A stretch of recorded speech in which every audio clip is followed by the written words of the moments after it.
This is the Horse Radio Network. This is episode 132 of Horsemanship Radio, brought to you by Omega Fields, the world's best omega-3 supplements for horses. Horsemanship Radio is a part of the family of the Horse Radio Network. And today we have two ladies that stand shoulders above a lot of people taking care of their horses. They're really doing a good job.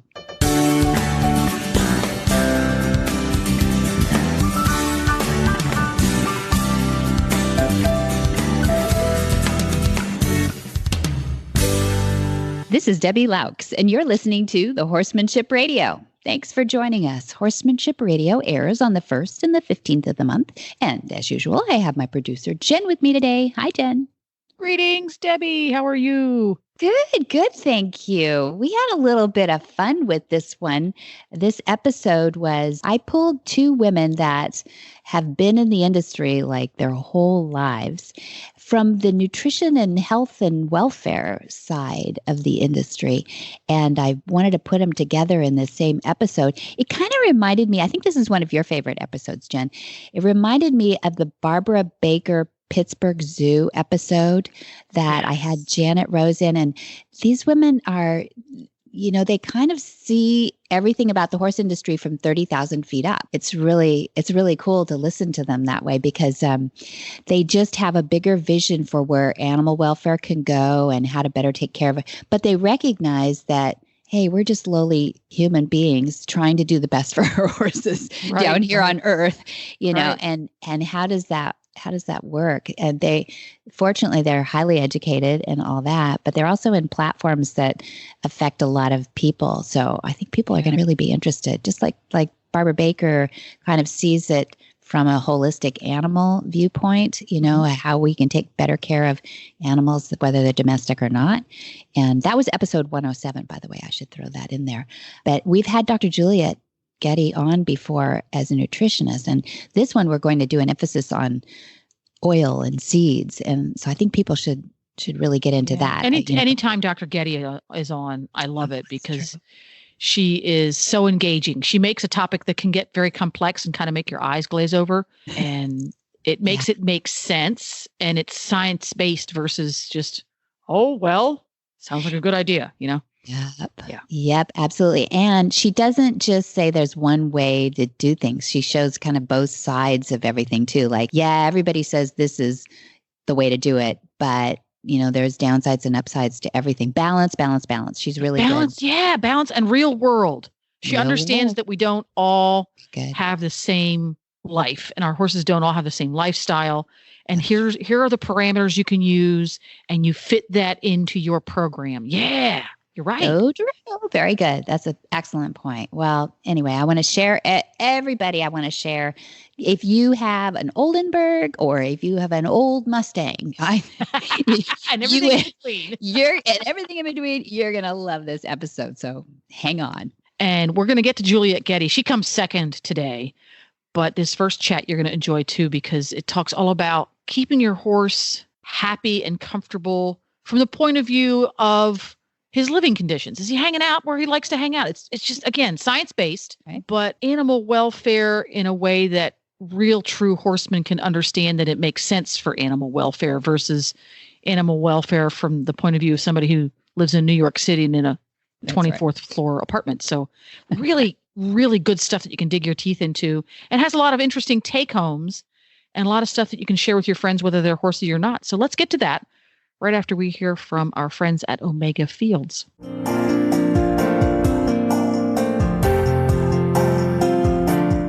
Hi, Joe Camp here to share about Omega Fields. Omega Fields exists to help you keep your first promise to the horses you love, to care for them well. Nutrition is the foundation of a healthy life and supports all the activity that brings you and your horse so much joy.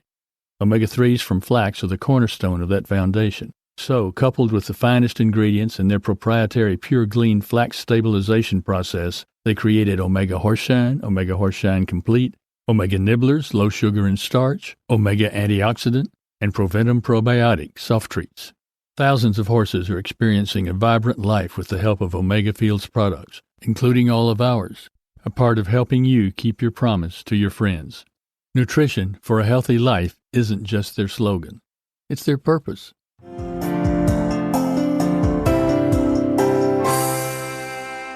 Dr. Emily Weiss oversees the strategic direction of the ASPCA Equine Welfare Program, part of the ASPCA's Policy, Response, and Engagement Group. As a certified applied animal behaviorist, Weiss has worked with species as varied as lions, orangutans, elephants, and Komodo dragons, as well as many dogs, cats, and horses, too. Weiss is a lifelong horse owner and trainer and has conducted research regarding adoption and rehoming of horses. This is an important point in her life at this point. Well, welcome, Dr. Emily Weiss. I am honored to have you on Horsemanship Radio. Thanks for agreeing. Oh, happy to be here. Well, you do a lot of great things, and I don't even know where to begin, but I'm going to jump in there because I'm so proud of everything that you're doing for not only the horse world, but more importantly, maybe the owner's world and the people that affect so many horses. And, when I think of interviewing someone like a VP of the ASPCA, that's taking in a big mouthful. That sounds like a lot of responsibility, but I always sort of picture somebody in an office somewhere, with lots of books around and everything. I have a feeling, though, that you might be an on the ground kind of girl. What do I know about that? Well, whenever I can, I am an on-the-ground type of girl, for sure. Absolutely. Whether it's playing with my own horse on the ground in one of the projects that we have going on around the country, being hands-on is a big part of it, but also being in front of the computer sometimes, unfortunately. Yeah. I'm sure of it. It's an important position, and we're glad you are in both places where you are because we want you to stay mentally fresh too. Be around with your horses. Tell us a little bit about your horsey background. Did you grow up with horses? I did. I grew up in New York and rode hunter jumpers as a kid, and then continued with horses most of my life. So I've been very fortunate to be in places and careers that I was able to have horses. That's perfect. New York wouldn't have been my first thought, but there are a lot of horses there. I know there are. Just people don't always think that. There are. But You've also been involved in work with other species as well. Can you tell us a little bit about that? Yeah, so I got my PhD in applied animal behavior and was very fortunate to land a position at a zoo heading up the behavior and research work there. And so I have had the opportunity to work with everything from Komodo dragons to lions to gorillas and camels and horses and zebras too, but worked there in zoos for many years doing exhibit design and animal training, and then moved to dogs, cats, and now horses. Yeah, wonderful. And what's your favorite? Better say horses, right? Yeah, I think horses are definitely up there, as well as the human animal too. Ah, very nice, very nice. And actually, that's a perfect segue to what I was going to say about you. What I read from all the things that you're doing is that you're a collaborator, and that you even maybe have changed the trajectory a little bit of where the ASPCA is headed to become more collaborative. Not that you weren't before, but I see some really powerful collaborations and networking going on. Can you tell us what was the reasoning a couple of years ago? I think it was 2017 where I saw a little shift. Yeah, so the ASPCA took the opportunity just to kind of step back and look to see if there are ways in which we could have better impact for equines. We were already doing some great stuff, but could we find ways to have even more impact? And one of the things that was clear was we were not necessarily engaging with all those around the country who loved horses. So there were some folks that might have disagreed on a couple of policy issues that we stand on the other side of, and we weren't necessarily engaging with them. And we thought it was super important that we do, that, we all come from the very same place. We all want good for horses. Wherever we stand on those issues, it's because of that. It's because we care about horses and we want the best for them. So a lot of our shift was around that, to be able to figure out how we can better engage to achieve a pretty lofty goal, which is good welfare for all equines. But we chose that again because it's something that we all agree on. We all want that. And that's a given, but I can feel in your heart that you're reaching to other ideas and other collaborators so that there's different angles at this animal welfare thing too.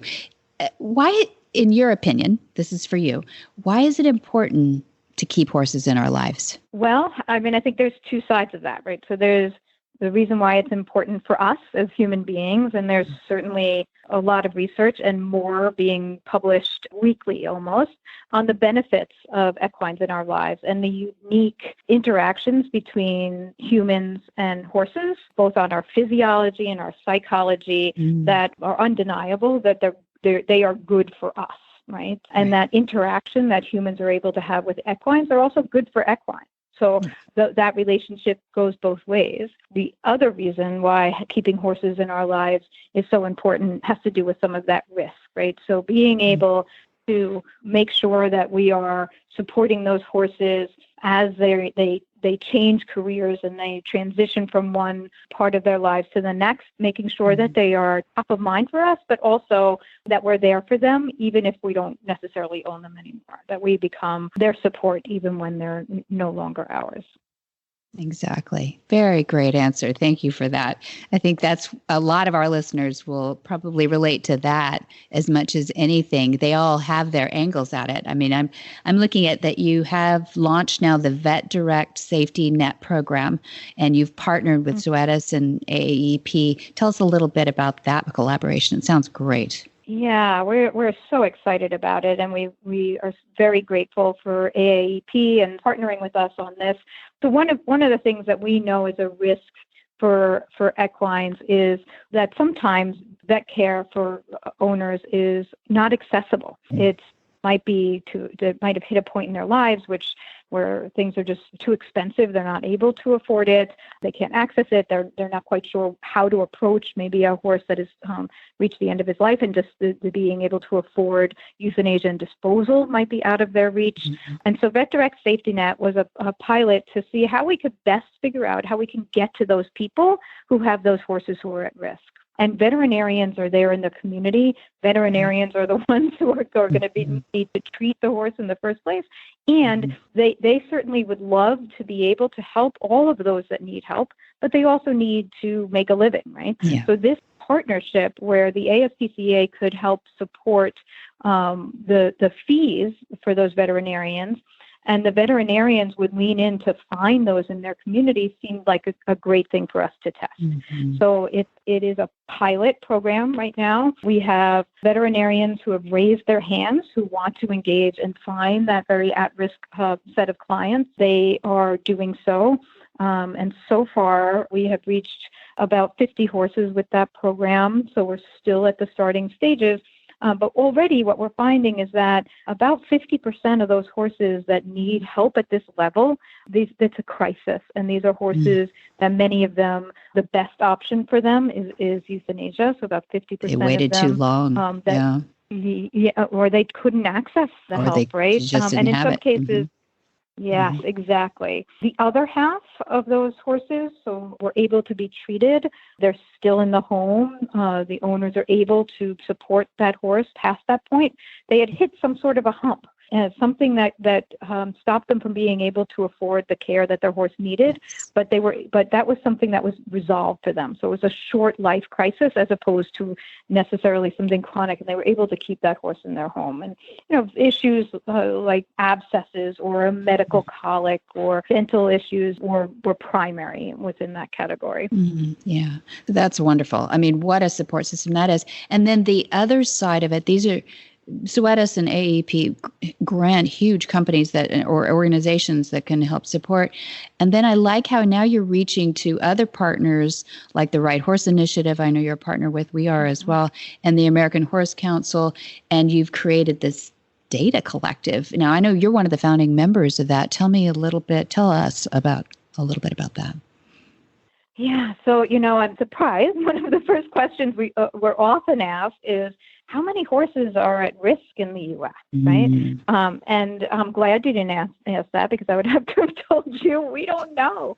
We don't know how many horses are in rescues, right? We don't know how many come in. We don't know how many are euthanized, how many are adopted each year. These are numbers we don't yet know. And as the folks who founded the collective are all organizations, AAP Foundation, the Right Horse Initiative, ASPCA, and American Horse Council are all groups that can give support and funding and develop programs in order to impact the risk, But one of the things we need to know first is where are the problems, right? So we need to do our diagnostics, and we don't yet have the diagnostics, right? We can't even, we're at the point now where we're going to be able to draw the blood and be able to get a better understanding, right? So that collective is one of the most exciting projects we have going on, because it'll give us all of us that are interested in horses and wanting to be able to support horses, a better understanding of what's needed in order for us to help support those horses. Yeah. Oh, fantastic. And, we know these things about so many different industries. It is amazing that this is such a huge amount of horses, amount of people involved in everything, and that we don't have it in a collective. But it kind of is one of those flat forehead syndrome things, right? Where you go like, oh, we need it all in one spot, and you have the technology now to do it. I was really proud of you guys and so excited to see that you had a Help a Horse contest to help find more homes. And boom, 1,000 horses, Emily? Tell me about that. Yeah, so this is one of those opportunities we had to take something that was already existing at the ASPCA, and when we pulled back to look to see how we can be more impactful, we were able to shift it, to really focus it on that impact and helping horses in the best way we could. So the ASPCA many years ago founded a day called Help a Horse Day. It's on April 26th, and it is on that day. This is an important day for us. It's a day in which our founder, Henry Berg, had helped a carriage horse in New York City, and it really had some great significance for us as a date. It was a day of celebration for rescues, and we shifted it to be a day in which folks would look to find more homes for horses. And we didn't pick that out of the blue. We did some research, a published study now, where we wanted to get a better understanding of what are the number of homes out there for horses. So how many folks would be interested in adopting a horse? Because one of the things we had heard is that, that these groups are having trouble finding homes for these horses. And that research found that there was actually 2.3 million individuals who had both the capacity, so they had the resources to be able to keep that horse, but also a strong interest in adopting. Yeah. So 2.3, we can't emphasize that enough. You said 2.3 million adults who have the capacity and resources and desire to help horses.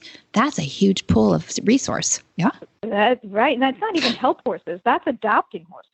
Yeah. Right. So the pool of those out there to help them is even much, much larger than that. Right. But specific to adopting a horse and being able to have a horse in their home, that's a huge number. So that said to us, now listen, it's a survey, right? So we asked people what they would do as opposed to looking at the behavior of what they did. So maybe that number is off. Maybe it's off by half, but that's still a whole lot of people out there, way more probably than there are horses at risk. So we have might be, but you actually did boots on the ground.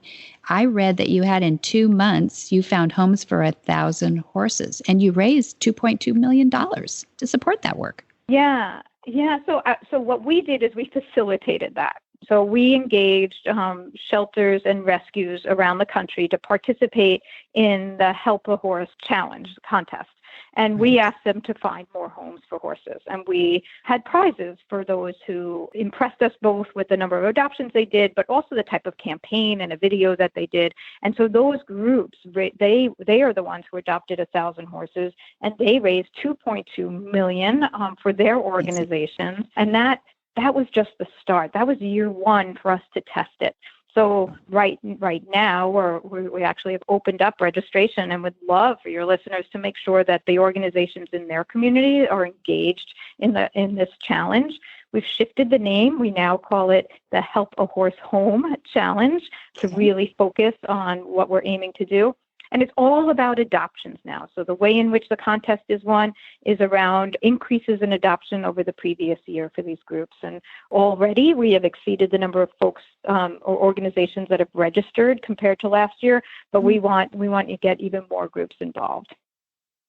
That is great. I mean, here's my applause here to you guys too. And that gets people excited that it can happen too. You get a little bit of victory and show that it can happen. It reminds me of the conversation I had with Christy Counts, she runs the Right Horse Initiative, and Christy Schulte Kappert too. All these Christys in my life that I love. And they said, why can't we be like the movement that we've had for dogs and cats to be rescued, as opposed to, and now everybody says, that's my rescue dog. You didn't hear that 20 years ago. And why can't horses be in that same genre? And it sounds like you're adopting that same attitude. That's exactly right. And I think even more true with horses than maybe even dogs and cats, that these are the very same animals that are in our barns, that are competing with us, that are, already part of our lives. And so I think it's a little bit more of a direct shift even to have folks engage and adopt a horse. But absolutely, I think we are, it's not going to take us 20 years. We're going to get there much faster with horses, and especially with partnership like with you all. I mean, the opportunities are huge. We all want, again, the same thing. And what great group of professionals to be able to make this shift happen. Yes, exactly. And one thing too, this is just a little aside, but I wanted to make sure I got it in here. The equine microchip lookup tool. I did have people saying years ago, like, yeah, it's in there, but if the horse is lost and some, how do you get it to the vet and scan it and everything? Can you tell us what the little variation you did on that to help? Yeah, so a couple of things there. So first, about the microchip lookup tool itself, that's another collaborative project that the American Horse Council is leading, that we were able to help fund to get to fruition. And what it is it is simply a place in which you can put in the microchip number and be able to easily access who that horse is. So as microchips are becoming more and more the way in which we are engaging with our horses, almost many breed registries and competition groups are using microchips as a way to ID horses. It gives us the opportunity to then attach even more information to these horses. Where it's of real interest and importance for us is that I had talked earlier about staying in a horse's life even when he goes on to his next home. The microchip lookup tool and microchips in general give us the opportunity to do that, to be able to stay attached, to be a piece of information, a piece of data that's attached to that number. So if he ever if he needs help in the future, your name can come up as somebody who can help that horse. So that's where we see some incredible power. It's still something in the pilot and development stage, but even now, if you have a microchip in your horse, you can add data to the registry. And you can just sign yourself up to saying, if he leaves my life, make sure if he needs help that you contact me. Yeah. The next piece, obviously. Yeah, no, I think, the interpretation is, so people sometimes hesitate giving up a horse if they feel like, this was supposed to be my lifetime horse and I just can't right now, but I want to know that he's gone to a good home. And if something changes in that, I want to know, that that's happening, and maybe I need to take him back, or maybe maybe he needs rescuing again and I'm the one to do it. Maybe people are in a different place at that point. But I think that's why that's so powerful to me. Yeah. Yeah, I think a lot of us, certainly I know it for me. When I think back to the horses that were in my life when I was younger, I wish I knew where they were now. And I wish I was there to help them had they needed help. It's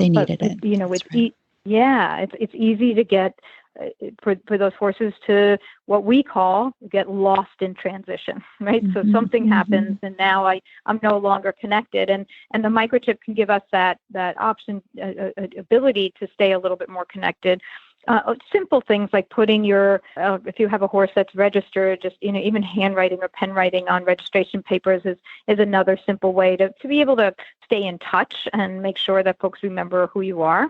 And if that horse does need help, or the person needs help, then you're available to do so. And that may or may not mean that you're taking that horse back in your life, but maybe that where that horse ended up now that person can't afford some aspect of his care, and, that horse might be at risk for that because of that. And maybe you might be able to help him, even if it just means help him have be able to have a humane euthanasia. So, these are things that, tools and processes that we're hoping to get in place to help, again, get to that point where all horses have good welfare. Yeah, exactly. And we're living in this kind of a 1 foot in the old world, 1 foot in the new world right now with agriculture and raising people up around horses. And I was thinking about how to ask you this exactly. So you formed the answer that you think I should have asked, but horses are different than pets. They're more agriculturally based. They take more room, obviously. And there's different elements of raising horses that separate them from dogs and cats and what our normal pets are. Why are horses different than pets, and why does that matter to the ASPCA? Well, I think that focusing on where any individual thinks of what their horse is. So there's lots of folks who do think of their horse as their pet. There's folks that don't. I think for us, what's important is where an individual thinks about that animal, and recognizing that, whatever they classify or call them, that they want the best for that horse, and provide the best for that horse. So, for us, I think that's a central point. I think recognizing that there is this interesting cultural difference depending on where a horse is and what he's utilized for, and some real opportunity for horses to be in lives and lifestyles that maybe they traditionally weren't in before. And I think we're seeing some of those, less traditional horse ownership. So whether it's a group of friends owning a horse together, or some leasing programs and foster programs that are allowing folks to engage with horses, who maybe just want a companion animal to groom and pet. That's what's important to them. So I think it really, for us, the classification, while it can be troubling sometimes depending on where the horse is, and in order to be able to access some other pieces of our work around anti-cruelty, how a horse is classified can often change the likelihood that cruelty is investigated, just because there's different laws for livestock than companion animals. So, I think it all depends on which lens you're looking at for the ASPCA, but for that broad lens, certainly we want to meet anybody where they are and where they think that animal fits in their life. That's wonderful. Well said, too. And I think ASPCA is in my old world brain. I'm older, so I think of animal welfare, but I think you have changed my mind in this study to say that you are really, it's not just animal welfare, it's helping people with animal welfare as well. And I think that actually is leaps and bounds ahead of just animal welfare, where you're being reactive. You're being proactive with these things and finding good homes for horses before they even need them, possibly. And I love that the whole language is turned into transitioning as opposed to necessarily rescuing or even sanctuary anymore. So Emily Weiss, I love what you're doing, and I hope that you have energy to do it for many, many more years. Well, thank you. Thank you so much. Thanks for being with us on Horsemanship Radio, and I hope we can have you back to learn more about what you all are doing. I'd be happy to be back anytime.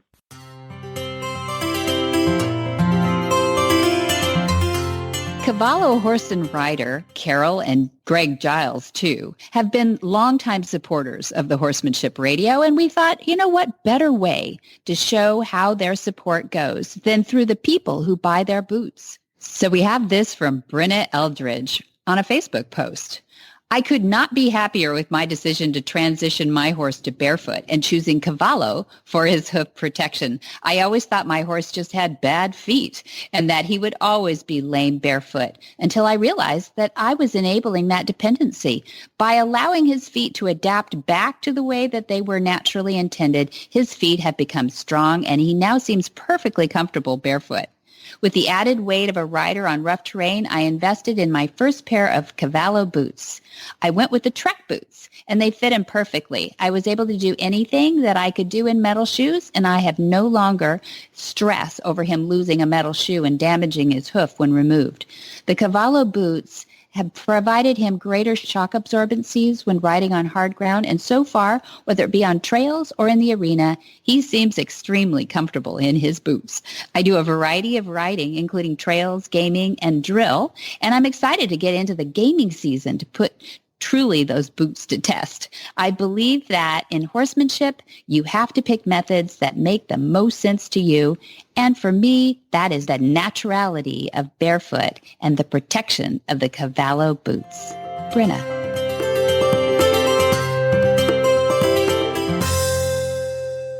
Juliet Getty is an independent equine nutritionist with a wide U.S. and international following, too. Her research-based approach optimizes equine health by aligning physiology and instincts with correct feeding and nutrition practices. Dr. Getty's goal is to empower the horse person with the knowledge to provide the best nutrition for his or her horse's needs. Dr. Getty is the author of the comprehensive resource Feed Your Horse Like a Horse, as well as 7 topic-centered spotlights on equine nutrition series of booklets. She also offers an informative e-newsletter, Forage for Thought. Her website, GettyEquineNutrition.com, provides a world of useful information for the horse person. Hello, how are you? Good morning. I'm good. How are you?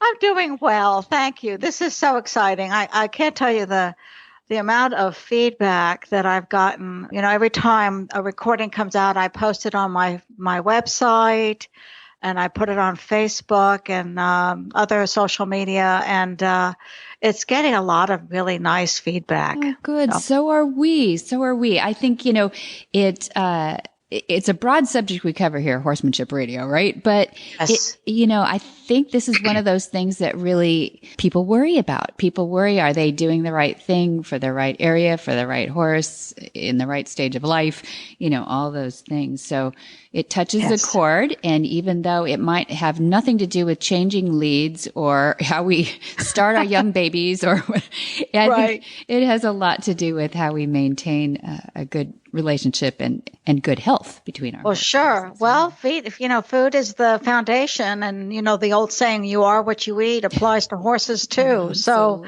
it's a never ending, it's a vast subject that is always fascinating. There's always something to say. I agree. And so, given that, we'll get right into it too. Okay. One of the things that I see people do a lot is, and I probably find myself doing it as well, is anthropomorphizing. Oh, and, yes. That word that means that we attribute human traits to our flight animals, which is kind of crazy making, but it's one thing to do it with your dog or cat who live in the house with you and you talk to them. What's wrong with that? I get that. Sure. But it's another thing for horses. That's a really good point. And, we tend to do that in the way that we think that horses are like people and that their digestive tracts are the same as ours, and they can do well on 3 square meals a day. And no, that's not the case at all. Their digestive tracts are completely different. So I try to preach respecting that and feeding it accordingly. Mm-hmm. Absolutely. So when you get a new client or somebody approaches you and says for the first time, okay, I've meant to do this. I'm turning over a new leaf. I'm giving it over to Dr. Getty. How do you start somebody? Do you start them with that education about first and foremost? Yes, I really do. I mean, typically people who talk to me have had a chance to read my work, so they're familiar with my approach anyway. But sometimes, even though they've read it, they may not be able to implement it. So I do spend some time trying to help them understand the logic behind it, because it's not enough for me to say, do this. I have to explain why. And then people usually come around and see how important it is. Sure. So, it does make sense when we know the whys, isn't it? It's like when your mama always told you to do something. I'm like, but why? Oh, okay, that makes sense. Right. It's not enough to say, do as I say, but you have to understand the reason why. Absolutely. Yeah. So one of the things that we really haven't explored in the few times that you've been on our show too is, what's a day in the life of Dr. Getty like? Because you have these really interesting clients. And the last time we exchanged a little communication, we were talking about you possibly coming out to California. So I know that you get around, but I don't know what that looks like for a nutritionist. I mean, you're not. Oh, yes. Well, I don't travel as much as I used to, and I won't be coming out to California this year as I originally thought I would. Yeah. But I think my situation is very different than others like me, though there aren't too many that are independent equine nutritionists. Most professionals work for particular feed companies or supplement companies. So their work life is very much like anyone else's who, goes to work every day. I don't do that. I sit in my office and I'm on the computer and I'm on the phone and I'm writing and I'm talking and researching. And so that's basically what I do. I occasionally go to visit a client personally, but most of the time I do it long distance, and that seems to work very nicely. How do you do that? So I think that sounds fascinating. So I hear ring, ring, somebody calls and says, okay, Dr. Getty, I stay on your newsletter and I read a book and I really need your help. I can't do it. So how do you see their horse, virtually? How do you know what they're doing? Yeah. Well, we talk a lot. They generally send me photographs, and then I spend a good deal of time trying to get a good idea of the big picture. So I asked the client to tell me about your horse's environment. How much land do you have? What kind of buildings do you have on your property? What kind of life does your horse lead from, the time that you get up in the morning till the time you go to bed? And if the horse is boarded, is it pasture boarded? Is it stalled? How much exercise does it get? I mean, there's all kinds of questions. Do you fertilize your land? Do you have your own pasture? Do you grow your own hay? Do you get hay from elsewhere? What do you know about that hay? Those kinds of things. I spent a lot of time trying to get as much information so I can put together a good picture so that I can work in giving recommendations that fit with what that person needs. Because for me to give one set of recommendations to a horse owner who boards her horse may not work, whereas it may work if the horse is in the backyard.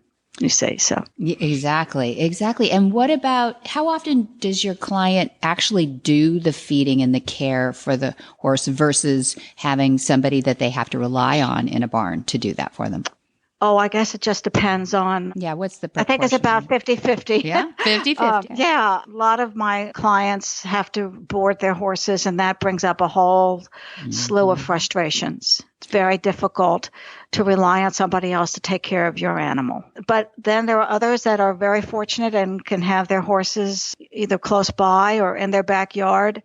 And some of my clients live out in Idaho and Montana and have acreage, and it's a beautiful situation. So it really varies. I try my best to help the horse owner meet them where they are. That's basically what I do. Yeah, it sounds like you're part, I don't want to say psychiatrist, but no. let's call counselor. Support. I do, absolutely, because I'm obviously working with the horse owner and not the horse. So, yes, I try to come up with solutions for the horse owner that they can implement, and it's not always easy. So we try to look for the best mix, and providing support is definitely what I do. Absolutely. Yeah, good. Holding our hands is what I would call it. But yeah.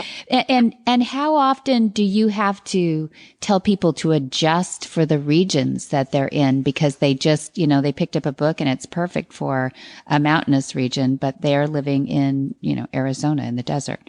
Yeah. Well, analysis of the hay is very helpful, so what they're feeding, and particularly looking at minerals in the hay that can vary. Like you mentioned, Arizona. Arizona tends to be low in copper and zinc, and, areas in the middle of the country tend to be high in selenium. So I like to know that because that helps me in making recommendations on how to supplement the diet. And then you have different kinds of amounts of rainfall, humidity, cold, hot. Okay. Yeah, I talk a lot about plant science to help people understand if they have pasture, how to manage that pasture and how to feed, especially if they have an insulin-resistant horse, for example, one prone to laminitis, how they can, utilize their pasture and not just let it sit and mow it every week, because they would love to have their horses out there. And so I try to help them do that. Yeah.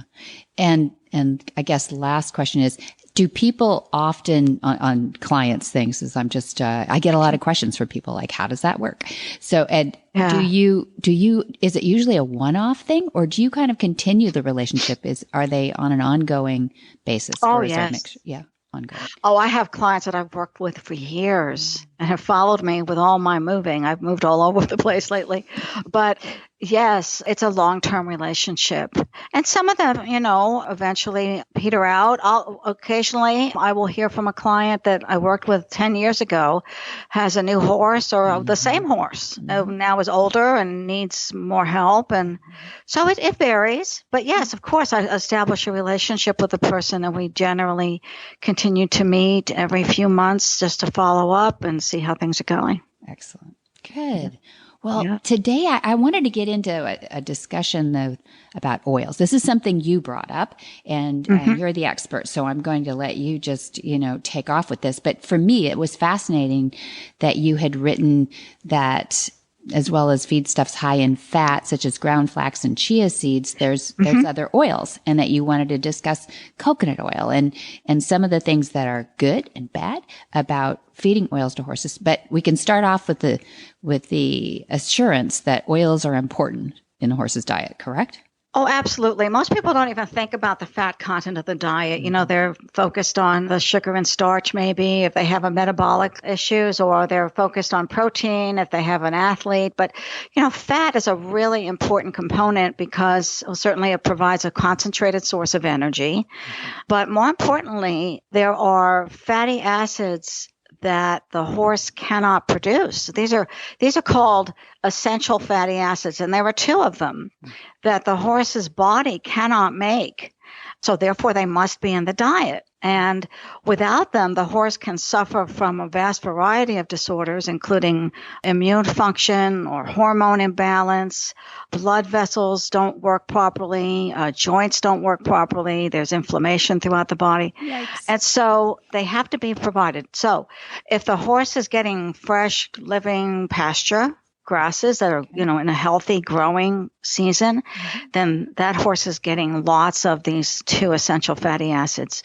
If the horse is eating predominantly hay, or at this time of year, maybe all hay, then there's no essential fatty acids in hay any longer. Once that fresh grass is cut and dried and stored, it loses these essential fatty acids by oxidation.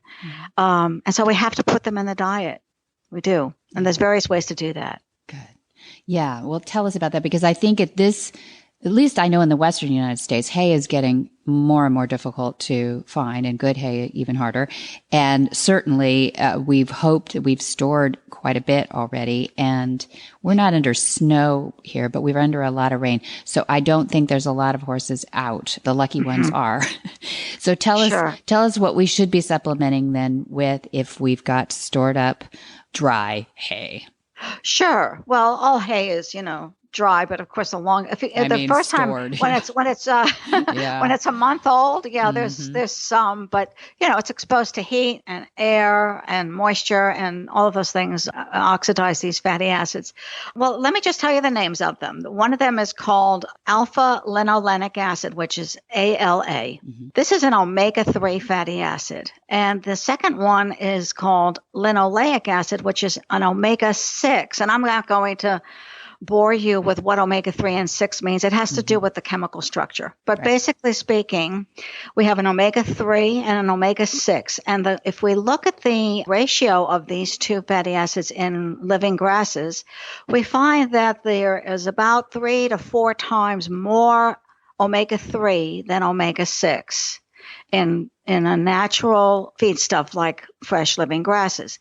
So we want to then supplement the diet with something that's going to duplicate that ratio. And so since hay has none, we look for fats sources that do, unfortunately. And this is a really big problem. The fat that's in commercial feeds, so like say somebody says, oh, I'm feeding Purina Senior, or I'm feeding Triple Crown, or I'm feeding Nutrino, or whatever. There's hundreds of them. And there's enough fat in my feed. Well, where is that fat coming from? What kind? Most of the time, if you look at the label, it's coming from soybean oil, or Right. sometimes it'll say vegetable oil, which is another way of saying soybean oil. Yeah. So soybean oil is used because it is inexpensive.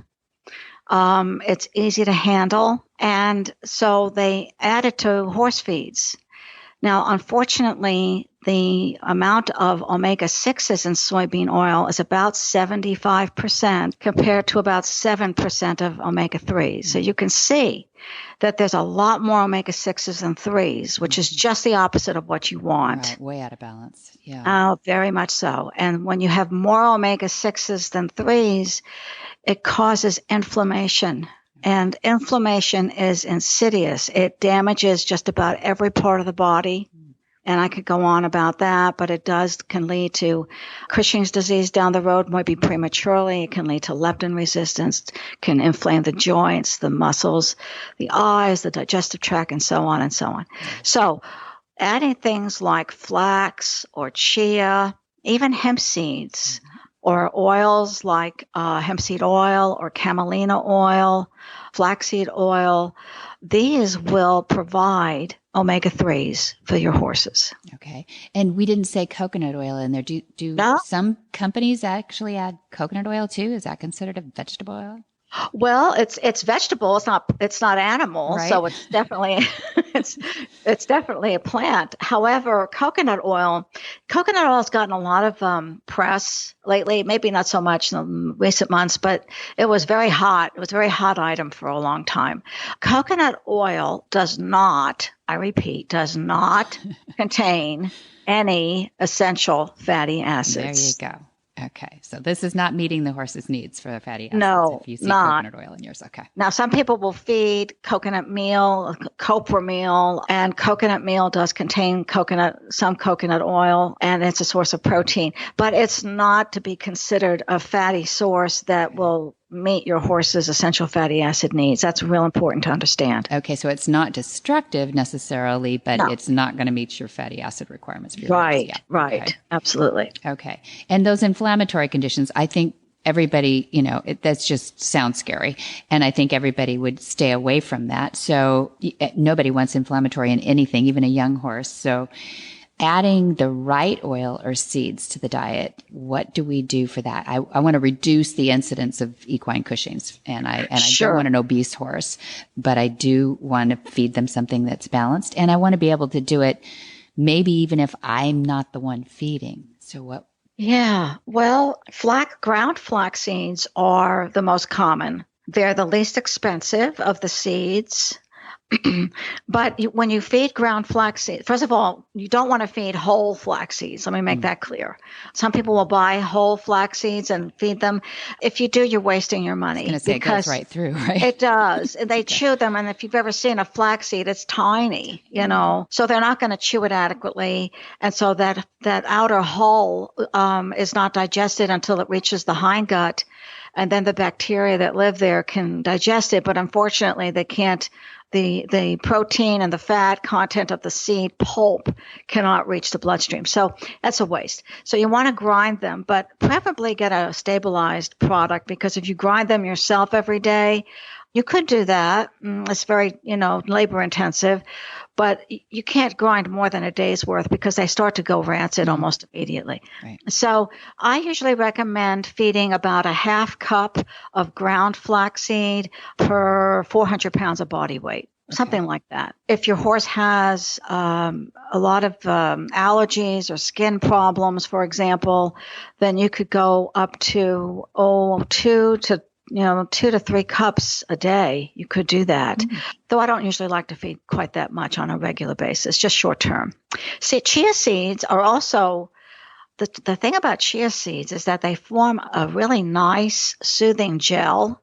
They're high in water-soluble fiber, and it forms a gel. So when you add water to them, they kind of make like a pudding. It's really interesting. And so that's very soothing to the digestive tract for the horse. And they weigh more than flax. So the dosing is a little different. Instead of a half cup, it would be a quarter cup per 400 pounds. And does it stay in the digestive system longer, chia versus flax? Is there any difference that way too? No, not really, because they get when they hit the digestive juices of the stomach and they start to break down, the acid in the stomach starts to break down the protein.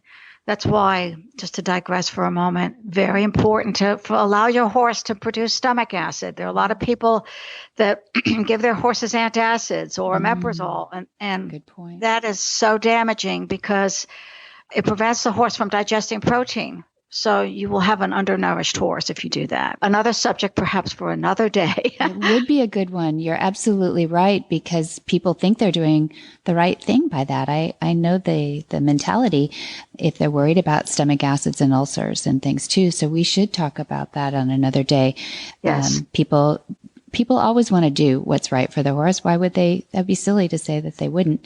Right. So, so these seeds, ground flax and chia seeds, can actually help with that whole process of getting not only the fatty acids in the system, but can do good things for the coat and the skin and other things Absolutely. that oils do for our bodies that are good. Wonderful. Because they're high in protein. Yeah. And so when you feed these are what we call whole foods. So go with a clean product, preferably organic or a non-GMO, and let your horse get the benefit of not just the essential fatty acids, but the protein and the naturally occurring vitamins and minerals. So Perfect. Yeah. And remember, this is Horsemanship Radio. This is what improves your horse's behavior and is appropriate for their ages, how they feel. And so for the overall health of your horse and to get a better training session out of your horse, help them with what Dr. Getty is saying, and plug into Dr. Getty and her informative newsletter. It's a wonderful newsletter called Forage for Thought. And I just love how your brain works, Dr. Getty. And I know you care for our horses, so I appreciate it. How do people get a hold of you? Thank you. Yes, you can visit my website at gettyequinenutrition.com. Click on the library while you're there. I do have articles also on camelina oil and hemp seed oil, which are other wonderful sources of essential fatty acids. And I have a wealth of information on my website, most of it available free of charge. Yes, you do. And thanks again for joining us, Dr. Getty. We'll check back soon and get onto those other subjects we haven't covered yet. Yes, it was a pleasure. Always a pleasure. Thank you, Debbie. Thank you. Whisper the language of the herd. Listen, you don't have to say a word. It's time for Jamie Jennings to fetch an email from Monty Roberts' inbox and share a morsel of Monty's wisdom in a little segment we like to call Ask Monty. Leave this world a better place than mine. The magic in the language of the herd. Dear Monty, I was recently looking for a horse to buy. I wanted a gaited horse, so I visited a stable that specialized in American saddlebreds. I was shocked when I saw what they did with the feet of these horses.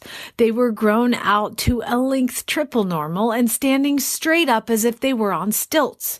I asked what this was for, and they said it was to encourage them to pick up their feet higher with each stride.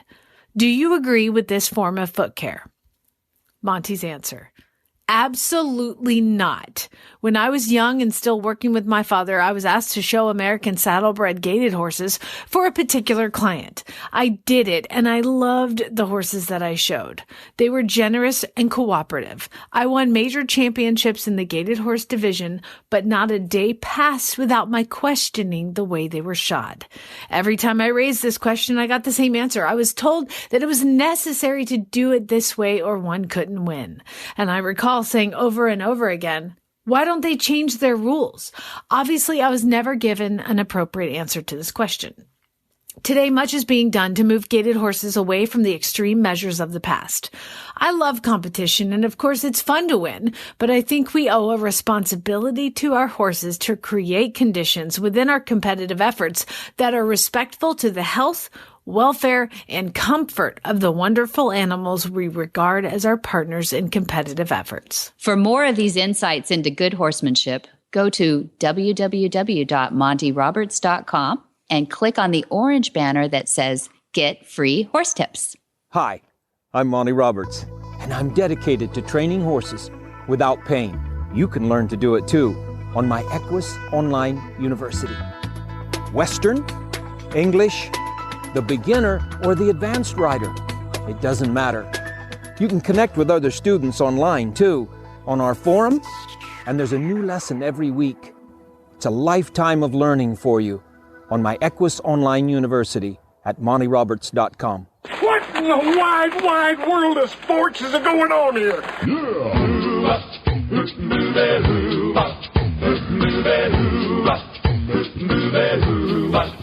Where in the world is Monty Roberts? Monty is looking forward to meeting some new friends, two-legged and four-legged, April 29 through 30, The Movement. That's my baby. I love it. It's a symposium at Flag is Up Farms in Solvang, California. Go to themovement2019.com for all that information. Then May 1 through 3, right following those days, we will have the equine-assisted introduction to motivational interviewing in Solvang. And we have its founder, Motivational Interviewing's founder, that's Dr. William Miller, and facilitator, a 30-year veteran of motivational interviewing, using horses to assist to learn how to have changed behavior. It's very cool. We've done it twice already. It's good. May 25 is a night of inspiration at Flag is Up Farms. This is one of our more popular events all year long. So that's May 25, a Saturday night. July 22nd through 26th, we have a Monty special training in, well, he'll speak English, but it will be translated into Portuguese. So that'll be at the farm in California. Then July 29 through August 2nd, we have a Monty special training, all English. And then August 5th through 16, we have a Gentling Wild Horses course. That's the one that Jamie's taken. And that's the one that Jen is going to eventually come and take that course. Here we go. And if you could not commit all of that to memory, and who could, because it's a ton of stuff, you can find all of that and more at montyroberts.com, or you can give the folks at Flag is Up Farms a call at 805-688-6288. And for details about today's show, that would be episode 132, you can go to horsemanshipradio.com, where you will find links, photos, and more information about our guests. We love your feedback, folks. That's what makes this show great. You can follow Monty Roberts on Facebook, Monty Roberts, the one with the little blue check mark. That's the official page. Go there, like him, friend him, follow him. And when you have ideas about things we can cover or folks we can chat with on the show, you can put it there, or you can email flagisupfarms via montyroberts.com. If you like to live your life 150 characters at a time, you can follow Monty on Twitter, Monty_Roberts, or on Instagram, Monty_Roberts again. Get the app. Don't miss any shows. Go to your app store and search Horse Radio Network. Download the app. Show your friends who are a little bit less tech savvy than you are how to do it too. Or you can subscribe via iTunes or your favorite podcatcher. Take it away, Debbie. That's right. Many thanks to our sponsors, too. That's Omega Fields is our title sponsor, Cavallo Horse and Rider, our show sponsor, and MontyRobertsUniversity.com, our everything. Be sure to visit all the other great shows, too, on the Horse Radio Network at www.horseradionetwork.com. Until next time, have many happy horse hours.